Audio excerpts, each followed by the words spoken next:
come right back to my initial statement at the outstart of the program. You will never get real freedom and recognition between black and white people in this country without destroying the country, without destroying the present political system, without destroying the present economic system, without rewriting the entire Constitution. It'll be a complete destruction of everything that America supposedly stands for before a white man in this country will recognize a black man as something on the same level.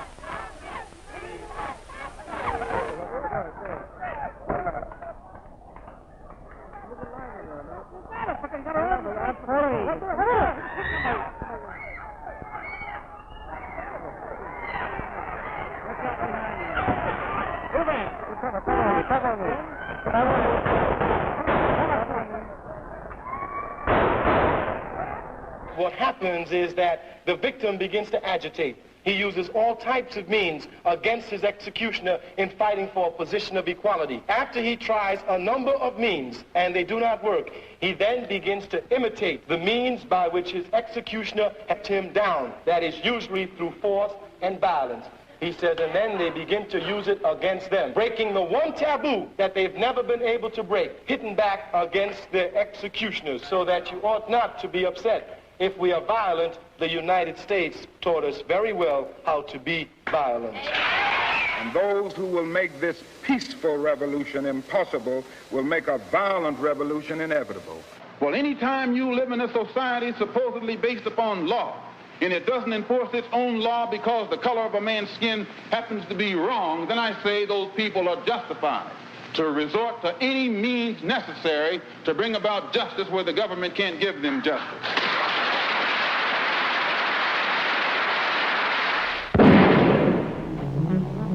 And just then the gunfire went off and his hand was up. I remember this. I turned around quickly, and the next thing I saw was Malcolm falling back in a dead faint.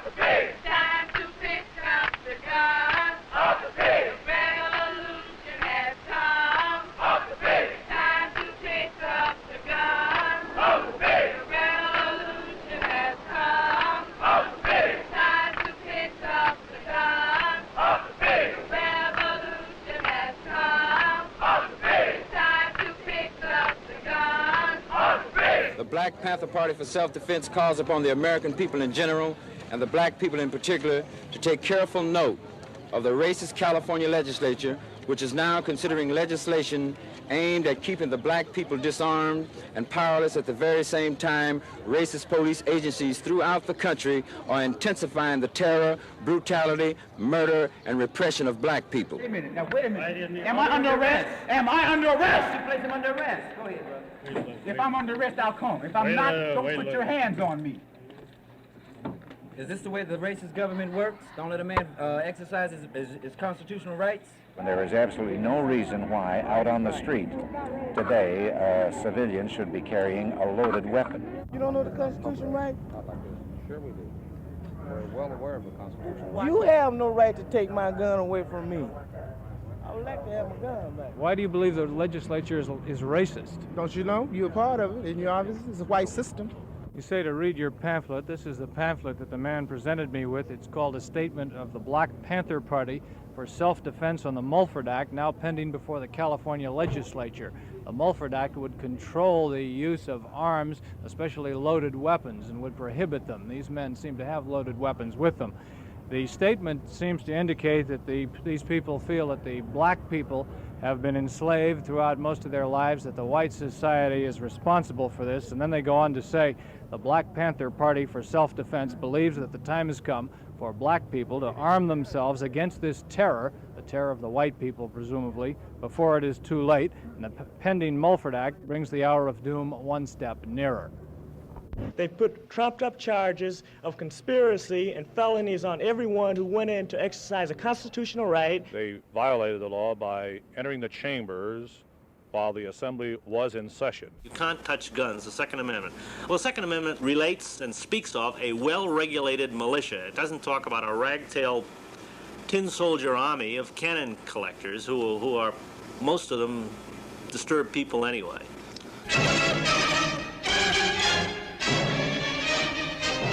4 days of rioting, looting, and arson rocked the city of Detroit in the worst outbreak of urban racial violence this year.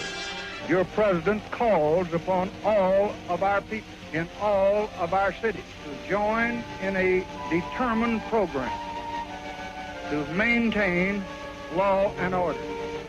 Lyndon Johnson, he can always raise an argument about law and order because he never talks about justice. But black people fall for that same argument, and they go around talking about lawbreakers. We did not make the laws in this country. We are neither morally nor legally confined to those laws. Those laws that keep them up keep us down. You got to begin to understand that. Do you feel the nation is in trouble? I think very definitely it is. Well, what is the answer? The answer is vigorous law enforcement. That's the only answer? That's the only answer.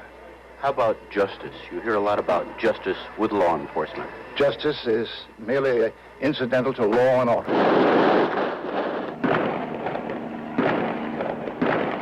I say violence is necessary. Violence is a part of America's culture. It is as American as cherry pie. These racist Gestapo pigs have to stop brutalizing our community, or we're going to take up guns, we're going to drive them out. Get your hands up. A pool of blood marks the spot where 23-year-old Officer John Fry was found fatally wounded from 4 gunshots. The suspect, charged with murder and attempted murder, is Huey Newton, 25-year-old leader of the Black Panthers for self-defense. Black is beautiful. Freedom. Set our warrior free. Freedom. Black is beautiful. Freedom. Set our warrior free. Peoples of the world are demanding that Huey P. Newton be set free. And we wish to make it very clear that if he is not set free, there is little hope of avoiding open armed war in the streets of California and sweeping across this nation. If the police were to withdraw from the community and the black community control its own police institution as well as all the other institutions within our community, we feel that the law and order would exist and peace. Do you believe in law and order? We believe not in law and order in terms of fascism. Black Panthers preach every day hate, kill whitey, kill the police, kill the pigs, hate, hate, hate. That's all you hear from. This is a bold-faced lie. We don't hate nobody because of their color. We hate oppression. We hate murder of black people in our communities. This is America's opportunity to help bridge the gulf between the haves and the have-nots. And the question is whether America will do it. There's nothing new about poverty. What is new is that we now have the techniques and the resources to get rid of poverty. The real question is whether we have the will.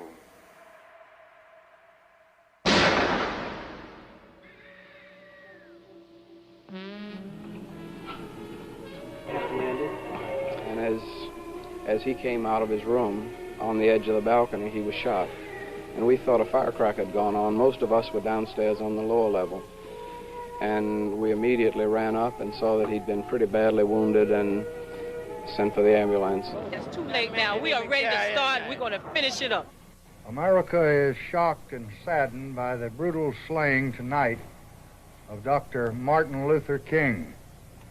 I ask every citizen to reject the blind violence that has struck Dr. King, who lived by nonviolence.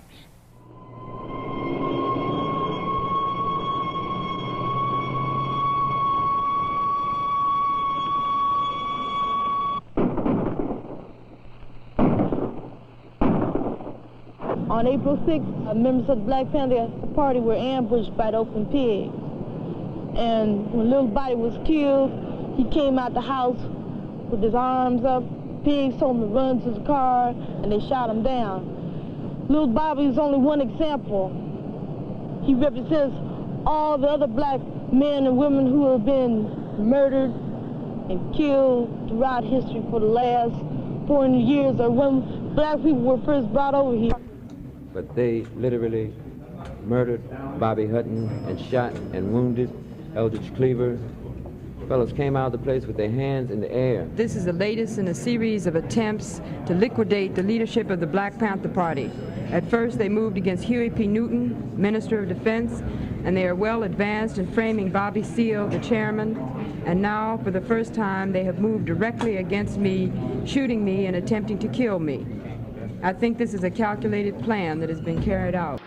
Ridiculous lies, ridiculous attempts to create prejudice. The Black Panther Party poses a real threat to the peace and tranquility of the city of Oakland. We have to defend ourselves. We intend to defend ourselves. We've did so in the past, and we're going to do it today, and the day after that, and the day after that. Because only through this proper example of the self-defense and the proper example of retaliation, and by letting these people know that we move from some basic laws, that anything that goes down on the oppressed people, on the part of the oppressor, it should be reciprocal. And in plain proletarian workers' language, it takes two to tango. As soon as these motherfuckers go, we go. It's a big crowd, and it's grown progressively larger as this day has worn on. By late afternoon, when this film was made, over 10,000 demonstrators were gathered in Chicago's Grant Park, not far from the Hilton Hotel. Now, just a second. There's a lesson that Minister of Defense Huey P. Newton teaches, that whenever the people disagree with the political decisions that's been made upon their heads, that whenever the people disagree with those political decisions, the racist power structure sends in guns and force to see that the people accept those political decisions. But we are here as revolutionaries to let them know that we refuse to accept those political decisions that maintains the oppression of our black people and other people in the world. Is there any rule under which Mayor Daley can be compelled to suspend the police state terror perpetrated this minute on kids in front of the Conrad Hilton? Fellow delegates, the people of America are watching us now, as indeed the whole world is watching us. The whole world watching! The whole world watching!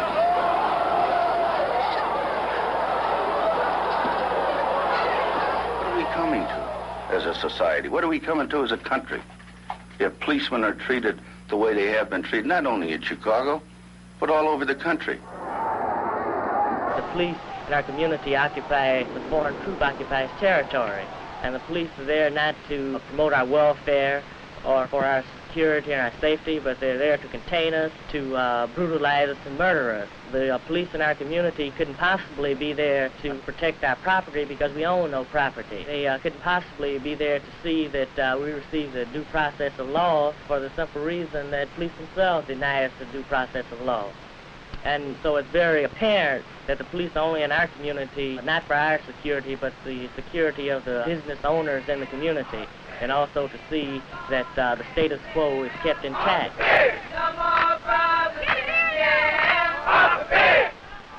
The focus of all of our activities is Huey P. Newton and the need and the demand that he be set free. Because we feel that the only way that Huey can really be taken out of the hands of those who are relentlessly trying to kill him, you see, is for the people to become aware of what this is all about. This is why I like this idea about film, because people can get to know more about that. They can see things, you know. Let's get into the inner workings and the meaning of this. Let's get into the inner workings and the meaning of a black revolution and why black people have a right to take what's theirs. You can read the platform in the program, and it's a basic program, and it simply says exactly what black people have been crying for 400 years.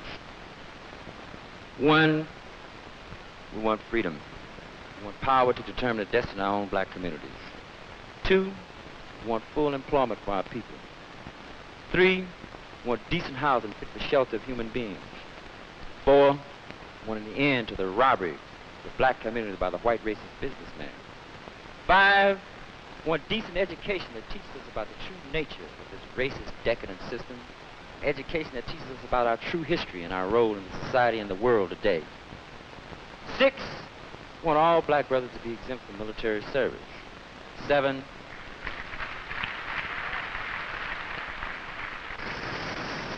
we want an immediate end to police brutality and murder of black people.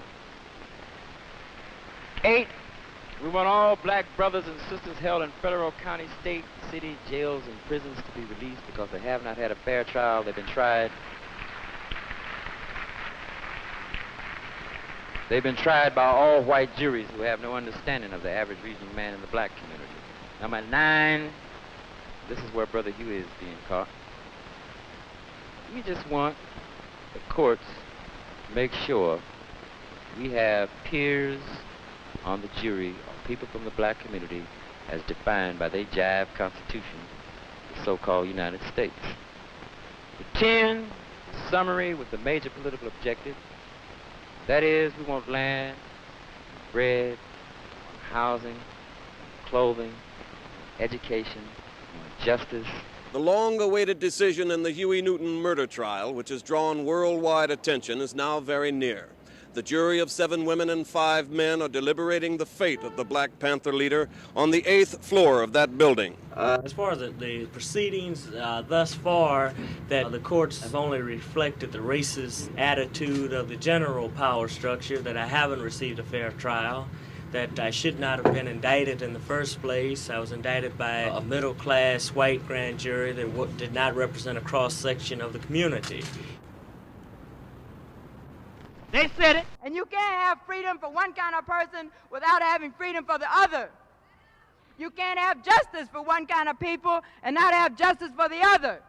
And you can't have any liberties of any kind for any kind of people if all the people don't have liberties. Like Huey P. Newton says, that we're going to follow the thoughts of Chairman Mao. We are the people's workers. And we're going to keep serving the people. Everybody. I mean everybody. The man don't like it, but we're going to show him. You got your red book. Hold your red book up and tell the brothers where we getting some new ideology from. Right on.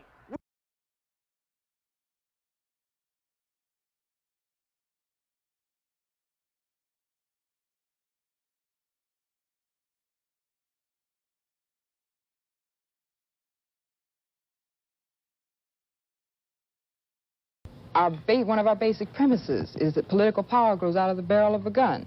And this has been taken up by the young warriors, the young men in the community across the colony, across this country. We view ourselves as a colonized people.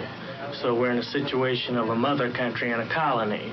And the politics of the mother country has not answered the needs of the black subjects in the colony.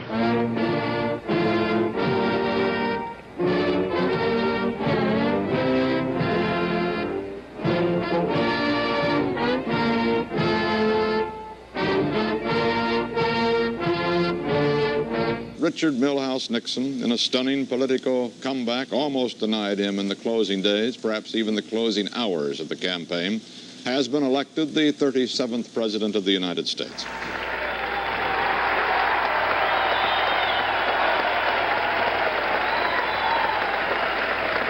I'd like to begin by asking Mr. Cleaver whether he finds it consistent with his ideology to encourage the assassination of Mr. Richard Nixon. I mean, he is the chief pig, isn't he? Richard Nixon is, at this moment, the pig waiting in the wings to take the place of the other pig that's on his way out. I would say that if Richard Nixon was assassinated, it would only result in having another pig in line who possibly would need to be assassinated. If anyone wanted to assassinate Richard Nixon, I wouldn't do anything to stop him. Not on camera, but maybe behind closed doors where I wouldn't be prosecuted for it. Perhaps I would encourage that. I don't see any reason for having Richard Nixon alive today.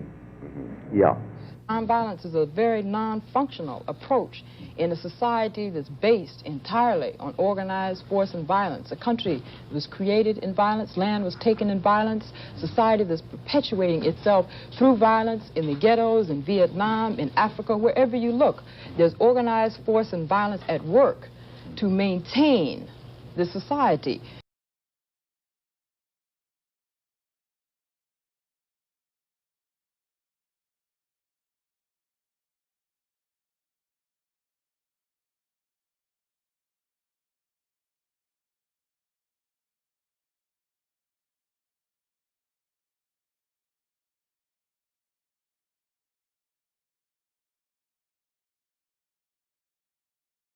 the first steps that we'll have to take towards liberation is control of our community. If we have no control of the destiny of the institutions within our community, then we have no guarantee of any other political right. So when we start talking about a new system, we have to talk about a new system based on, from each and every person, according to their ability, both male and female, to each and every person according to their needs, both male and female. We even denounce male chauvinism. It's a part of oppression. We believe in equality of male and female, you see. The old chauvinistic attitudes that come about even amongst cultural nationalist group, the woman's place is here and all this kind of stuff, is directly related to the oppressive system of America itself, you see.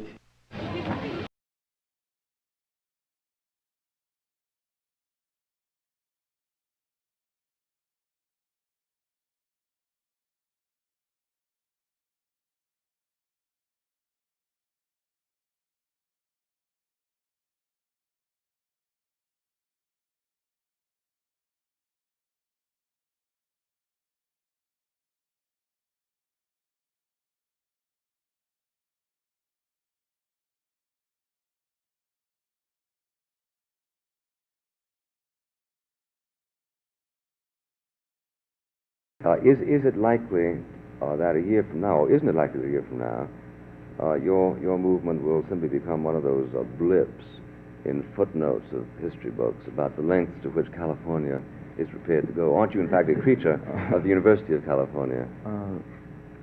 No, I wouldn't say that's likely. Well, it surely is likely, if only because the logic of your own analysis is that America, which is, quote, a Nazi country, will move ruthlessly against anybody that really and truly challenges it, right? The genocidal, murderous tactics that the Black Panther Party are subjected to by the fascist ruling class circles who are infested in the United States government and local governments by the running dogs and their pigs, jailings of political prisoners, what have you, cannot be justified, just as the atrocities that have been committed against black people over the years, with lynchings, murders, and the oppression, the economic, political, and social oppression that black people have been subjected to cannot be justified at all. Mrs. Cleaver, do you know where your husband is? No, I don't know. When was the last time you saw him? Sunday night. It's rumored that Eldridge is out of the country. Do you think this is possible? No, I don't think so. And so the mystery remains. Where is Eldridge Cleaver? It's entirely possible that his wife and lawyer really do not know. To the law, he is simply a fugitive from justice. I, Richard Milhouse Nixon, do solemnly swear. This is a nation of laws, and as Abraham Lincoln has said, no one is above the law, no one is below the law, and we're going to enforce the law, and Americans should remember that if we're going to have law. FBI Director J. Edgar Hoover today asserted that of the black extremist groups, the Black Panthers represent the greatest internal threat to the nation. Come on in, little brother. Come on in, little sister. Y'all can sit down and get something to eat. Y'all can eat as much as y'all want to. Right on. Children, we love you. We're going to feed you. We're going to see you grow up to be strong revolutionaries. And we say this here to the pigs. If you try to stop our breakfast program, blood to the horse's brow. And woe to those who cannot swim. Right on.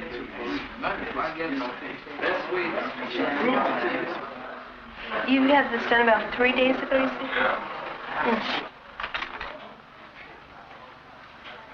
The concept behind the medical center is that we would take the profit out of the medical profession. Our medical center is a direct result of the basic need in the black community for a free medical service. We can have patients come through, see a doctor. After they get through, get a test or what have you, then they comes in and see the people's advocate. That's a community person or person in the party who acts like a liaison between the center here itself and the community. It's also to deal with problems outside medical problems, you know. People's Advocate has a resource file. In this file, we have teachers, sociologists, speech therapists, social workers. We're not a self-defense group in the limited fashion that you usually think of self-defense groups. I would like to use an example when Fidel Castro started the revolution along with Che Guevara, with 12 of them all together. They realized that they wouldn't be able to topple the oppressive regime in Cuba. What they were essentially was an educational body. They engaged with the army, they fought with the army, and they showed the people that the army was not bulletproof, that the police were not bulletproof, and that Batista's regime was not a regime that was impossible to topple. So the people started to feel their strength. The Black Panther Party feels very much the same way. So what we're talking about is there has to be an educational program. That's very important. As a matter of fact, it's so important for us that a person has to go through 6 weeks of our political education before he can consider himself a member of the party, able to even run down ideology for the party. Why? Because if they don't have an education, then they're nowhere. You dig what I'm saying? They're nowhere because they don't even know why they're doing what they're doing. They have an old saying that a ruling class never learns anything from the lessons of history.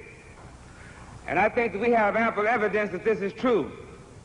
That in the face of a worldwide uprising of the people against exploitation, against imperialism, against racism, we say that the people must rise up against this, take an unyielding stand against it, no matter what the price. And that's saying all power to the people. That's saying that no matter what color you are, there's only two classes. And that's saying there's a class over here and there's a class over there. And the reason that this class over here has never did anything to get this class off its back, because this is lower, this is upper. This is the oppressed, this is the oppressor. This is the exploited, this is the exploiter. And these people in this class have divided themselves. They say, I'm black and I hate white people. I'm white and I hate black people. I'm Latin American and I hate hillbillies. I'm hillbilly and I hate Indians. So we fighting amongst each other. I want to introduce a man to come over tonight from another part of town, but he's fighting for some of the same causes we're fighting for, and start the meeting off. So I'm going to introduce you to Bob Lee here and let him rap a little while. There's police brutality up here, there's rats and roaches, there's poverty up here. That's the first thing that we can unite on. That's the common thing we have, man. And we can unite on poverty, and unite on the concept of poverty. Everything becomes colors, man. Right on. The same things happen on the south side and the west side. And if you can realize that concept of poverty, a revolution can begin. But I want you people to stick together, and I'll stick with Black Panthers, they'll stick with me, and I know they will. Well, now, I believe you support the Black Panthers and the Young Lords, is that correct? We have what we call the Rainbow Coalition, which is a coalition between the Panther Party, the Patriot Party, and the Young Lords organization. And this organization expresses solidarity because we recognize this is a class struggle. And we recognize the class we come from, the oppressed people, has no color. We'll stand together. We'll have a black army, a Mexican-American army, an alliance and solidarity. We'll have some progressive whites, all of us. And we're going to march on this pig power structure, and we're going to say, stick 'em up, motherfucker. We come for what's ours. Up against the wall. Power to the people. Thanks, brother. We say all power to all people. We say white power to white people. Brown power to brown people. Yellow power to yellow people. Black power to black people. X power for those that we left out.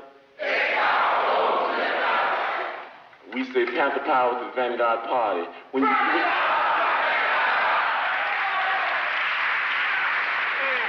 We've been starting to say it called Free Fred. Don't that sound nice? Hey, let's do that. Free Fred. Free Fred. Free Fred. Free Fred. Hey, I ain't even in jail yet.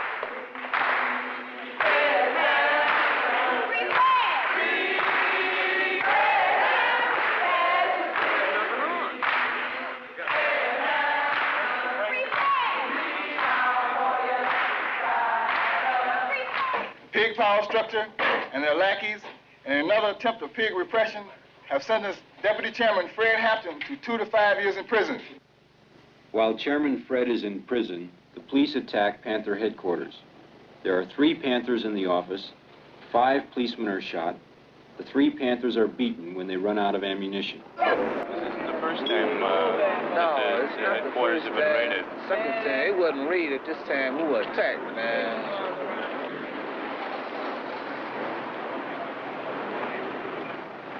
Was there a fire in the... They set a fire after they got through. The pigs set a fire. They vamped on our office because of these programs. And we putting these programs out for the people, digging? That's what they're for. The programs are to answer the basic needs and desires of the people, to let the people know that the Black Panther Party is concerned about the basic needs and desires of the people, to educate the people to the fundamentals of socialism and to heighten the contradiction. That's what it's all about. All we need is love, and love for the people. You don't need your ticket, just a loaded gun.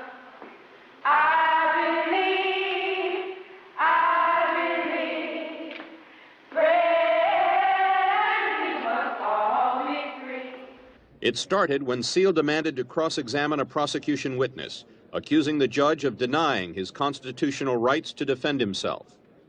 The judge ordered him to sit down and be quiet, but the fiery Black Panther leader continued to cry out.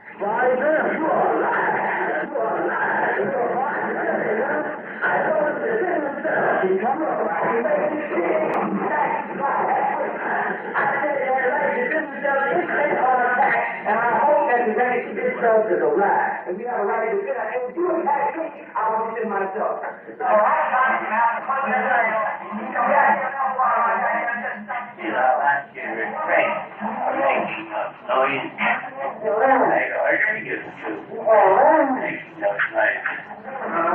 Stop this medieval torture that's going on in this courtroom. This man wants to defend himself. Stop the trial! Stop the trial! Stop the trial! Stop the trial! Stop the trial! Stop the trial! Stop the trial! Stop the trial! Stop the trial! 3 marshals held his head. 1 marshal held his nose so that he couldn't breathe.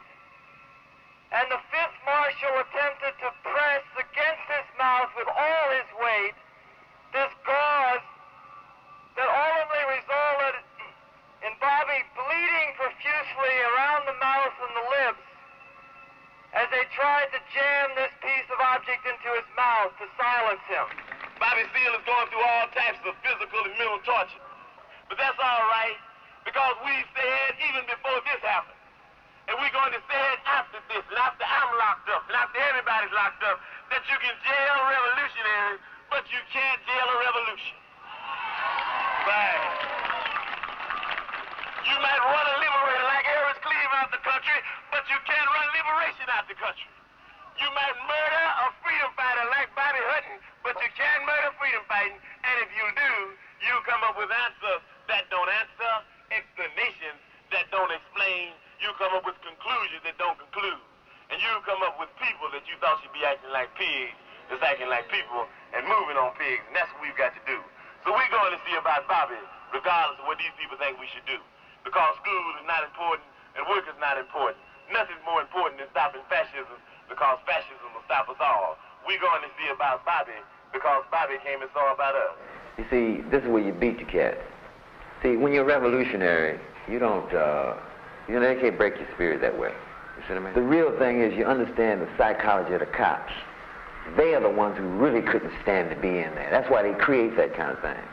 You see what I mean?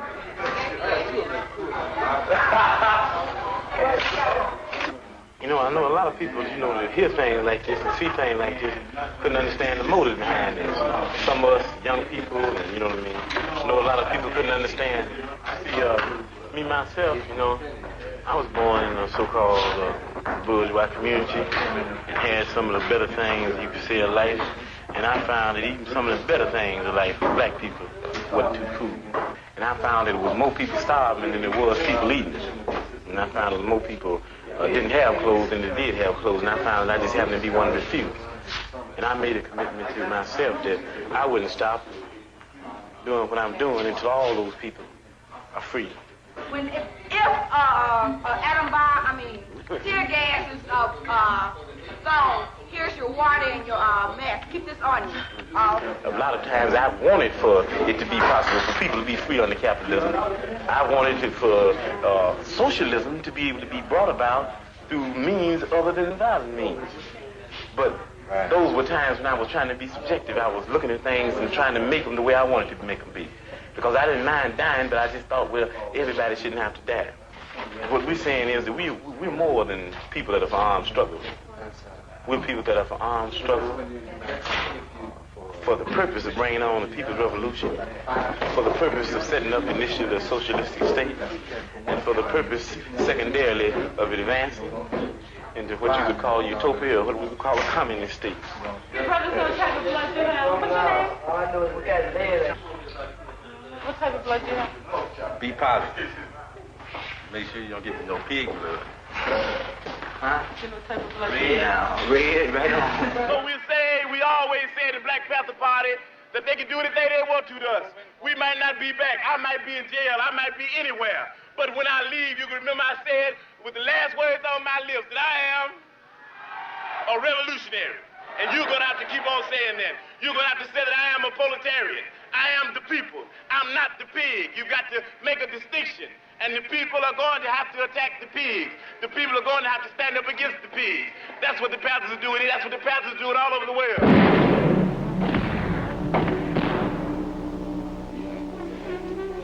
First thing I remember when I woke up was a knock on the door. And Mark Clark, he said, just a minute, he got up. And next thing I knew, they had busted into the door. They came in shooting. They shot me, they shot Mark Clark. Someone came into the room, started shaking the chairman. Said, Chairman, wake up. The pigs are vamping. Still half asleep, I looked up, and I saw bullets coming from, it looked like the front of the apartment, from the kitchen area. They were, pigs were just shooting. Next thing I remember is someone, I think it was one of the pigs, told us to come out of the room. But there were still shots being fired. Now, I didn't know at this here time that people were coming through the back door, but I took it that shots were being fired in the back of the house and at the front of the house. The mattress is just going, you could feel bullets going into it. I just knew we'd be dead, everybody in there. He never said a word, and he never got up out the bed. At that time, I was 8.5 to 9 months pregnant. My baby was to be delivered in 2 weeks. Somebody told us to get out, but I remember we were so afraid, and bullets were still coming, that we remained on the floor. I heard another pause, and then one of the pigs told us that if we don't come out, he was going to put something in there that would really get him out. They pushed me and the other brother by the kitchen door and told us to face the wall. Heard a pig say, he's barely alive, he'll barely make it. I assumed they were talking about Chairman Fred. So then they started shooting the pigs, they started shooting again. I heard the sister scream. They stopped shooting. The pig said, he's good and dead now. The pigs running around laughing. They were really happy, you know, talking about Chairman Fred is dead. After a 15-minute gun battle that cost Illinois Black Panther Party Chairman Fred Hampton his life, Sergeant Groth described the parade as 15 minutes of hell and a miracle.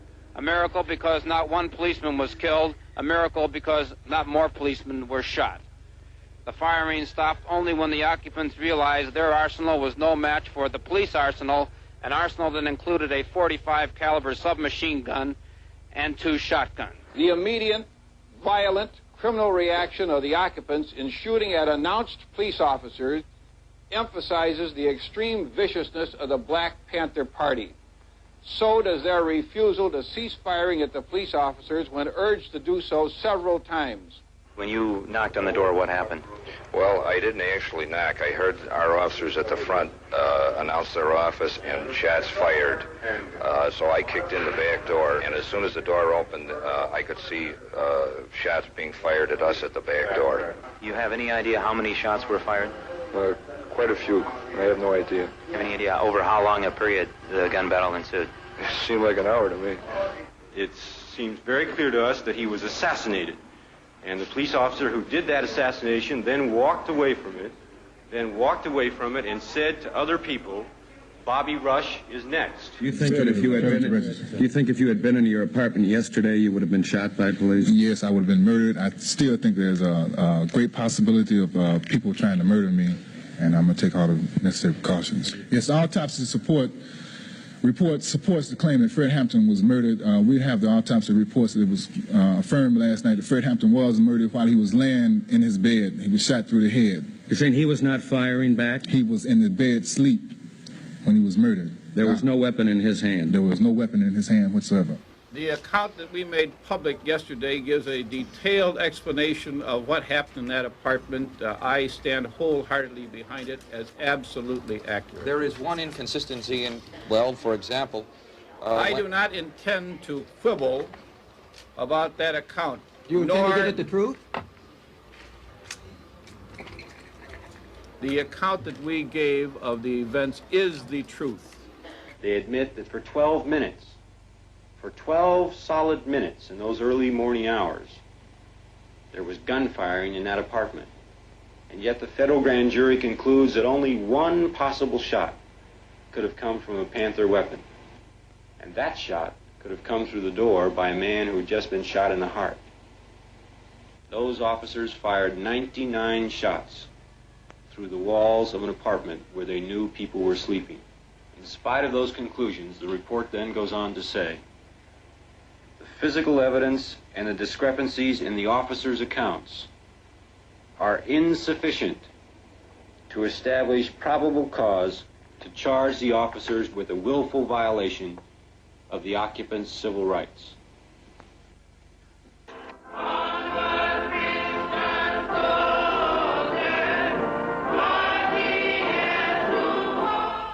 We can mourn today,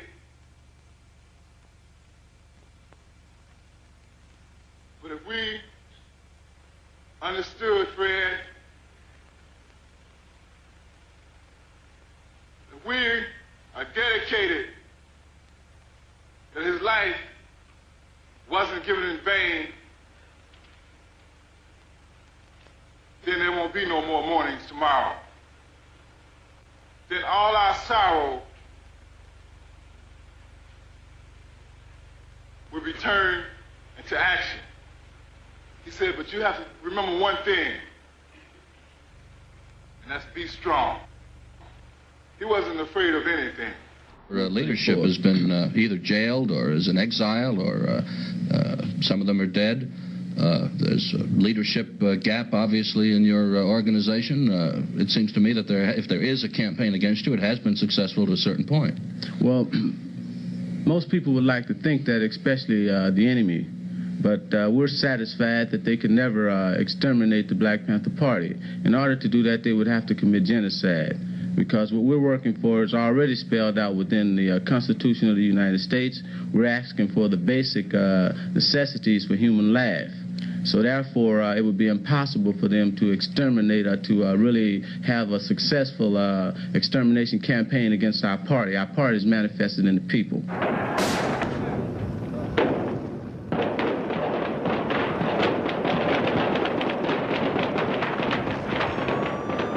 It began when officers armed with warrants went to the headquarters before dawn to search for weapons. They were met with gunfire. 3 policemen were cut down. Our police officers look like Vietnam combat uniforms, automatic weapons, holding us back. Shotguns everywhere you can look. Large group of people right now. They're putting the pressure on the police laws to stay so we can witness this. The police was surrounding the Panther office. It seemed like it was a battle. They had about 5 or 6 people who trapped up in the building shooting, you know. And whenever the Panthers brought out, you know, they brought out something bigger, you know. I even seen a tank rolling up the street with police following on. Then, one by one, they did surrender. 3 had been wounded, 2 men and a woman. It was the first real test for the men of the Special Weapons and Tactics Group, the SWAT Squad, as it's called. Every member has a marksman's rating. They have sniper rifles, M14s, and some use the high-velocity M16, as in Vietnam. Police officials say they went to the headquarters heavily armed because of the Panther literature, which exhorts them to abide by the essays of their imprisoned Minister of Defense, Huey Newton.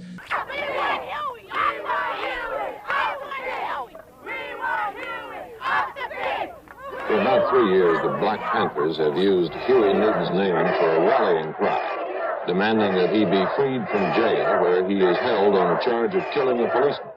The words "Free Huey Newton" have been chalked and spray painted on 1,000 fences and walls. This spring, the California Supreme Court found some errors in his trial and ordered a new trial.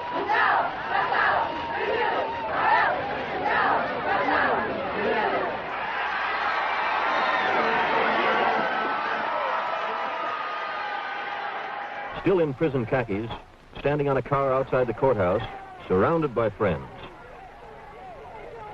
Newton's last trial and manslaughter conviction were overturned by a higher court this year, so now he'll be tried again. And in the meantime, he is out on bail. He is back on the street. Before Newton got out of prison, the founder of the Black Panther Party sat and talked about his plans for the Panthers now. I plan to go on with our expansion, and also to make even a stronger tie with the struggling people of the world, because they represent 2/3 of the people. We're not moving to implement survival programs because we're reformists, and we're not saying that the survival programs are necessarily revolutionary, but the survival programs are tools and institutions by which we unify our people around. When we implement what we call a People's Free Food Program, we are implementing something that black people and all poor-oppressed people have a right to, and that's a right to eat. The America we live in today must awaken to the danger. A tidal wave of lawless tyranny is now surging forth from the criminal and subversive underworlds. The hour of truth has arrived. Hundreds of millions are seeing this bout around the world, a packed house at Madison Square Garden.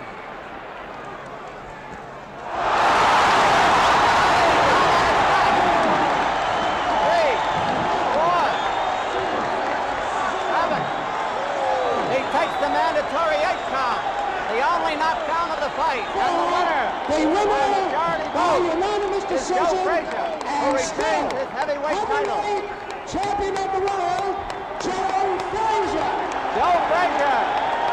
For the first time in his career, Muhammad Ali was beaten. It's been over 2 months now, and the FBI hasn't been able to nab the thieves who stole the FBI's own documents in Pennsylvania. One day they will, but in the meantime, those in-basket burglars keep publicizing choice bits from the documents, thinking of themselves, obviously, as Robin Hoods mocking the blundering sheriff of Nottingham. Good evening. J. Edgar Hoover has died at the age of 77, the cause given as high blood pressure. For almost every living American generation, Hoover, the director of the Federal Bureau of Investigation, stood as the symbol of incorruptible law enforcement, an untouchable who liked to boast that his men could not be bought. And every American, in my opinion, owes J. Edgar Hoover a great debt for building the FBI into the finest law enforcement organization in the entire world. The FBI once considered installing an informant as imperial wizard of the Ku Klux Klan and distributed a Black Panther coloring book that depicted the police as saber-toothed pigs. These and many other dirty tricks carried out by the Bureau were revealed by the FBI itself yesterday when it released more than 50,000 pages from files on its counterintelligence program, codenamed COINTELPRO. The newly disclosed documents are the first to show that FBI domestic counterintelligence went well beyond information gathering and actually attempted to influence the groups it investigated. Wrote FBI Director Hoover, the purpose of the program would be to expose and disrupt the New Left. We must frustrate every effort of these groups and individuals to consolidate their forces or to recruit new or youthful adherents. In every instance, consideration should be given to disrupting the organized activity of these groups, to Director Hoover detailed the setup of the program, saying anarchists and revolutionists had to be neutralized if law and order and a civilized society were to survive. Therefore, I shall resign the presidency effective at noon tomorrow. There has never been a full public accounting of FBI domestic intelligence operations. Therefore, this committee has undertaken such an investigation. Its purpose is not to impair the FBI's legitimate law enforcement and counter-espionage functions, but rather to evaluate domestic intelligence according to the standards of the Constitution and the statutes of our land. Today we are here to review the major findings of our full investigation of FBI domestic intelligence, including the COINTEL program and other programs aimed at domestic targets. COINTELPRO is an abbreviation of the words Counterintelligence Program. COINTELPRO is the name for the effort by the Bureau to destroy people and to destroy organizations, or as they use the words, disrupt and neutralize. In our review of the situation, we see men of the FBI recognizing or having a good faith belief that there was an immediate danger to the United States. All right, but to repair to Senator Church's question, you don't say that you really had specific legal authority for this. No, and this is the hang-up with the whole program. We were convinced ourselves that this was something that was going to just continue to get worse until we reached the point where all the people who were predicting police-state repression were going to get it was going to become a self-fulfilling prophecy, because that was the only way it was going to be handled. As, for example, I suspected had been true in the Chicago Black Panther raid and in the Los Angeles Black Panther shootout. I'm sorry. Well, my time has expired. I just have one quick question. Is it correct that in 1971 we were using around 6,500 informers for a black ghetto situation? I'm not sure if that's the year. We did have one year where we had a number like that, which would have probably been around 6,000. The concept of informing is usually distasteful. However, the informant technique is a valid and recognized one in the intelligence field and often leads to very solid results. My recruitment by the FBI was very efficient, very simple, really. I'd stolen a car and went joyriding over the state limit, and they had a potential case against me, and I was looking for an opportunity to work it off. FBI agent Roy Mitchell asked me to go down to the local office of the Black Panther Party and try to gain membership. What groups did you infiltrate in New York? In New York, it was the Black Panther Party, Queens section. What I did was I was a member of the party already in the California area. All I did was travel up and say I was checking out the party. What happened was, though, I only stayed with that assignment for, 2.5 days. I found out then that it was infiltrated heavily by the New York Police Department. And there was no need for your services? There was no need for my services. And I remember walking out of the office and looking through a little clearing over on the next block, which was right in front of the Monroe Street address, and seeing a lot of police cars over there. And at that time, Bobby Rush came to the office. He had just come from over there, or maybe the coroner's office. In any case, we walked back over there, and we both were speechless. We just walked through the house and saw what had taken place and where he died, and it was shocking. And then I just began to realize that the information that I had supplied leading up to that moment had facilitated that raid. I knew that indirectly I had contributed, and I felt it, and I felt bad about it. And then I got mad. I had, and then I had to conceal those feelings, which made it worse. I couldn't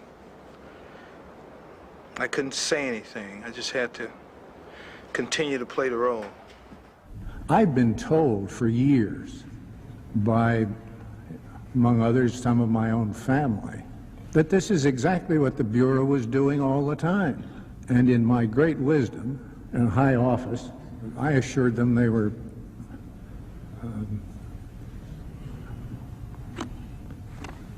on pot.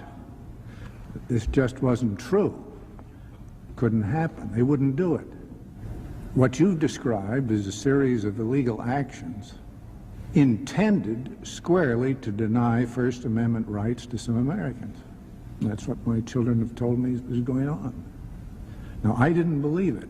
The trick now, as I see it, Mr. Chairman, is for this committee to be able to figure out how to persuade the people of this country that indeed it did go on, and how shall we ensure that it never happen again.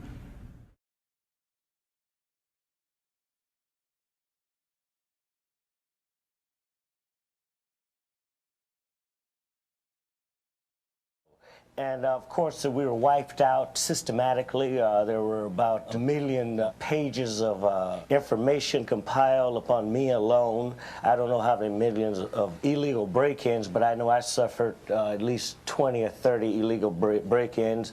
There were FBI documents that falsified bank records sent around, and the bank records were then sent around to our supporters. There were character assassinations. Everything. You scared people, Huey. The Black Panthers scared people. Anytime the black man attempts to change the slave image, he will scare white people. So the Black Panther Party, I thank you. When you said that we scared people, that means that we were creating a positive black image for ourselves. Carlton, you were an original Panther also, correct? I was one of the original members of Huey's defense team when he was first charged with the murder of Officer Fry and the assault on Officer Haynes. I have many comments to make, and I'm not going to be able to make them all. But I would like to make them in order of importance. We are celebrating Martin Luther King's birthday today. I think that we should be, at some point, considering making Huey P. Newton's birthday a national holiday. Oh, you flatter me. When I first came to the Bay Area from Chicago, I was appalled at the way the police were oppressing black people in the ghetto. And the only man who had the guts to stand up was Huey P. Newton, along with his associate Bobby Seale. I was very proud of his actions. I thought that Martin Luther King taught us how to pray and how to arouse the conscience of our oppressor. And I thought that Huey P. Newton taught us how to stand up to our oppressor. And for that, I think he should be accorded a national holiday.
I said, meet me at the Warren Poverty office tonight. I says, what? I says, Huey, you and I, since Malcolm X is dead, has been off and on talking about the need to start another organization. It's been 1.5 years.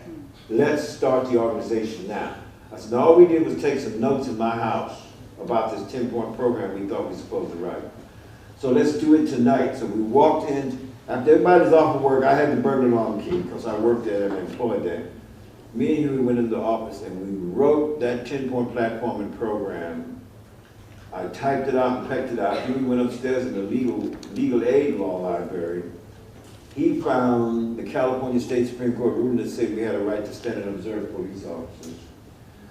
I, at another point, found the first 2 paragraphs of the Declaration of Independence.